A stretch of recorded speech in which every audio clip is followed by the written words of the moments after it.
উনি হচ্ছে একজন চা যোদ্ধা। ওনার সাথে আমরা একটু কথা বলবো, আপনাদেরকে একটু দেখাচ্ছি। হ্যাঁ, আপনারা শহরে যাবেন, সরকার কাছে আবেদন করবেন, আমাদের 8 সপ্তাহ বেতন পাওনা রয়েছে দেওয়ার জন্য। হ্যাঁ, বললাম তো আপনারা শহরে যাবেন, তো সরকারের কাছে আবেদন জানাবেন, আমাদের 8 সপ্তাহ বেতন পাওনা রয়েছে। আচ্ছা ঠিক আছে। ওনারা বলতে চাচ্ছে যে আসলে ওনাদের গভর্নমেন্ট যেই বেতনটা দেয়, এই বেতনের যে কথাটা উনি বললো যে ওনাদের 8 সপ্তাহ না, 8 সপ্তাহের বেতন ওনাদের আটকা আছে। প্রতি সপ্তাহে কত টাকা বেতন আপনারা পান?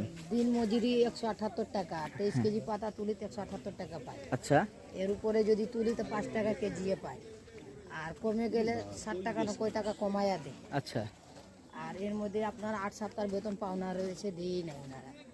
আচ্ছা, এখন সেই টাকাটা বকেয়া পড়ে আছে, এই তো?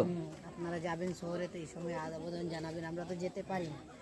আচ্ছা ঠিক আছে। জানি না আসলে সরকারের কোন পর্যায়ে এই জিনিসটা দেখবে, তবে আশা করব এই ভিডিওটা যারা দেখবে ঊর্ধ্বতন কোন কর্তৃপক্ষ অবশ্যই এই বিষয়ে একটু সজাগ দৃষ্টি রাখবে।